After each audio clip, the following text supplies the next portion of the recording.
এনসিবির যে একজন নেতা আছে আমাদের হাসনাত আব্দুল্লাহ, ও তো একদম সরাসরি যেই কথাগুলো বলে যে কেউ চাঁদা তুলতে পারবা না, কেউ এটা করতে পারবা না, একদম সামনাসামনি বলে। এই যে সৎ পথে থেকেও তো নেতৃত্ব দেওয়া যায়। আমি তার কাজ কাম ভালো লাগে, কারণ হি ইজ ভেরি ট্রান্সপারেন্ট, কাজ ভালো লাগে। আমি এটা দেখেছি, যেটা সত্যি কথা এটা আমরা সবার সামনেই বলতে পারি। আপনার নেত্রী লিডার এক ভাই জিজ্ঞেস করেছেন কবে রিলিজ হবে। আমি ওই সেন্সরের আগে একদম 100% ডেটটা দিলে ওই ধরেন ডেটটা মানে এলোমেলো হতে পারে। তবে আমরা ওই ঈদের জন্য ওয়েট করব না, আমরা রিলিজ করে দিব একটা ভালো দিন দেখে আমরা ছবি রিলিজ করে দিব। আর ঈদের যেহেতু এই এখন শুরু হচ্ছে হলো কুরবানি ঈদ আসছে, রোজার ঈদ দেরি আছে, তারপরে আমরা দেখি রোজার ঈদে ইকবাল ভাই কিল হিম টু রিলিজ করে দিতে পারি কিনা। এখন তো এই নেত্রী লিডার বর্ষার তুর্কি প্রযোজক, তারপরে হচ্ছে ইকবাল ভাই প্রযোজক, তারপরে আবার আমি করব না ইনশাল্লাহ, দেখি এই দুইটা হয়ে নিক, তারপরে আবার আমি একটা শুরু করব ব্যবসা। সেটা বেশ এখন মোটামুটি ভালো। ব্যবসাটা খারাপের কারণেই আসলে এই ছবি থেকে একটু দূরে, কারণ এত বড় প্রতিষ্ঠান কর্মসংস্থান ওইটাকে সামলানোর জন্যই আমি আসলে সিনেমায় 2টা বছর সিনেমা রিলিজ হয়নি। তা এখন একটা ভালোর দিকে যাচ্ছি ইনশাল্লাহ, তা আমরা এখন এই দিকে সময় দিতে পারবো। আর আমার সুন্দরী রমণী ও করবে কাজ, তারপরে যখন আবার করার করবে, এখন তো করছেই। ঠিক আছে ইনশাল্লাহ, একসাথেই তো আছি আমরা। আর ইকবালে তো ভাই তো আবার নতুন নতুন নায়িকাও নিয়ে আসে, একজন দুইজন। আমি আবারও বলি, টুডে আর টুমোরো বর্ষা হয়তো পলিটিক্স করবেই টুডে আর টুমোরো, দেখেন। কারণ সে নেত্রী হিসাবে ভালো, তার অ্যাডমিনিস্ট্রেশন ভালো।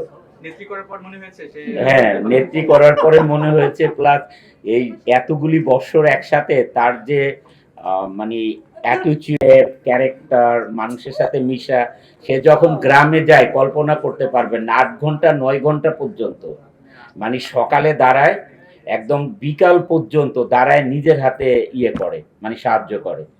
মানে আমরা আছি না, আপনাদের সামনে কয়েকজনকে দিয়ে দিলাম চলে গেলাম, সেটা করে না। ইভেন দো স্কুলের ব্যাগ আছে না, বাচ্চারা নিয়ে যায়, এই ব্যাগ পিছনে নিয়ে ওইটার মধ্যে টাকা নিয়ে নিজের হাতে দিলাম, মানে নিজে 6 ঘন্টা 7 ঘন্টা 8 ঘন্টা পর্যন্ত দাঁড়ায় দাঁড়ায়। ধৈর্য আছে, দেশ সেবা করার মতো ধৈর্য আছে তার ভিতরে, ইনশাল্লাহ করতে পারবে। বাস্তব জীবনে বর্ষা আপু কি রাজনীতিতে যাবে কিনা বা রিয়েল নেত্রী হবে কিনা? না, সেই যেতে পারে, কারণ তার ক্যারেক্টারে আমি যা বুঝি যেতে পারে।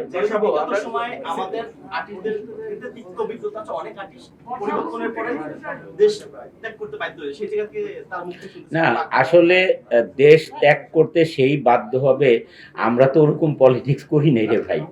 আমরা তো সবসময় নিরপেক্ষ, আমরা ভালোর দিকে ছিলাম। তা আমরা কখনোই ওই ধরনের পলিটিক্স, যদি কোনো না কোনো দল সাথে তো অংশগ্রহণ করেই পলিটিক্স করতে হয়। তা আমি যদি আমাকে ঠিক রাখি, তাহলে আমাকে দেশ ত্যাগ করতে হবে কেন? আমি সৎ পথে থাকবো।